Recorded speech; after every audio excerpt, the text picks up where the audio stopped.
Good morning. Well. I am 59 years old. Oh boy, that's fun. But hey, I'm Dave.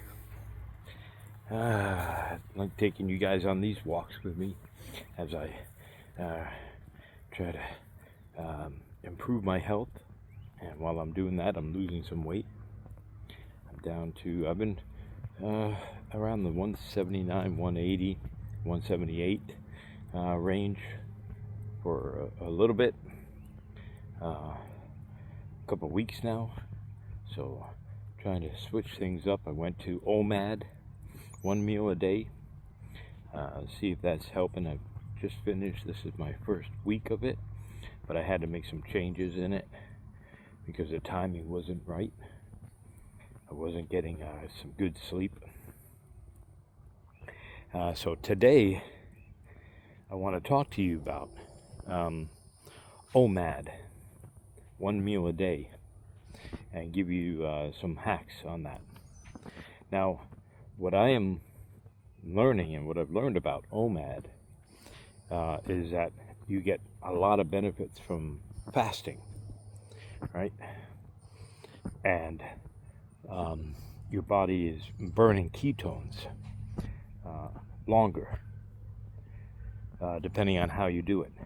Now, what I thought you had to do, and this is because of, you don't know what you don't know, is that I thought if you ate OMAD, you had to not double your portion, but you had to increase your portion because you weren't eating again until the next, basically 24 hours, right? 23 hours.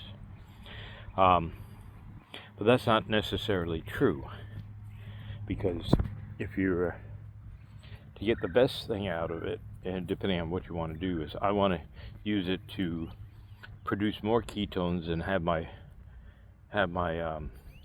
body use ketones and burn fat, so that I can get rid of the visceral fat in my abdominal region, because that's what's causing a lot of my problems with the plaque buildup in my arteries and my fatty liver and probably fatty pancreas. So by keeping in a higher state of ketosis, you burn more fat, and it'll pull the fat from all over your body. Your metabolism doesn't care where it comes from. Now, your abdominal fat and your visceral fat in the abdominal area, it's not the hardest to burn, but that's like the last to burn. And you don't see it as much because it's inside. It's inside your abdominal area, so sometimes it doesn't look like you're making as much progress. Just like it doesn't look like you're hitting that like button yet. If you like this, go ahead and do it. Trying to find the ways to introduce that. You can like and subscribe and all that stuff. So what I'm finding is that, like being a carnivore and doing OMAD, I just need to eat normal, like a normal meal. And then I don't feel overstuffed, lethargic, or anything like that. And I'm not trying to expand the size of my stomach. Just is what taking care of that. Now, the only macronutrient that I really care about is I don't count calories. I don't go into a calorie deficit. None of that. I care about my protein intake because I'm over 40. Yeah. And I worry about sarcopenia. Okay. Sarcopenia? Not a cyclopedia. Sarcopenia? Muscle loss in older folks. Man, my pronunciation. Is that another thing that happens with age, is that you forget how to pronounce stuff? Or I think I might have been always bad at that. Anyway, so that's the thing I worry about, is that I need to keep my protein intake up to my ideal body weight. Now, I don't know what my ideal body weight is. I've gotten some estimates that if I am at 10% body fat, I'll be about 160 to 170 pounds. That's a big range, 10-pound difference there. I'm about 21%, and I think this morning I was at 179. So 1 gram of protein for that. You have to think for your ideal weight. So my ideal weight's not 179. So I would say if it's 160 of lean muscle mass. So between 140 and 160 is what I should be getting per meal. Not per meal, per day.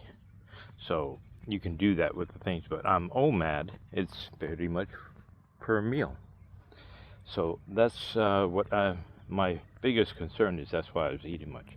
But I feel like, okay, as long as I keep my muscles moving and putting in some little resistance bands or strength training a little bit, so I'm telling my body not to feed off of protein, but to go off of that stored fat. And we'll see. I still am.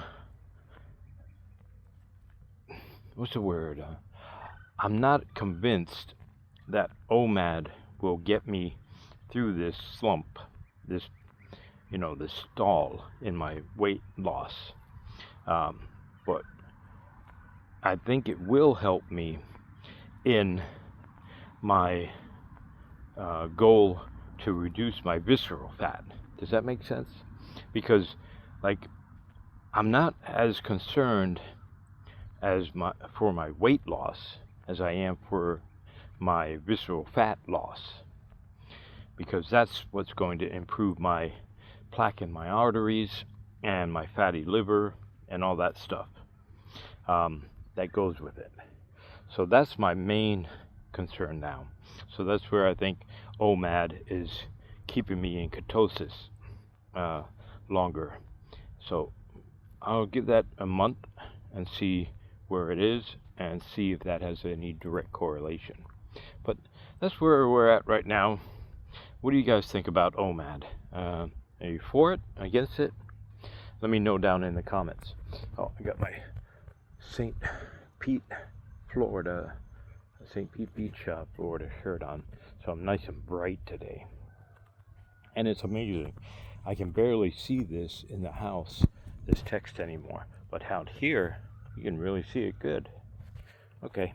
Anyway, you guys have a blessed day. I'll keep walking.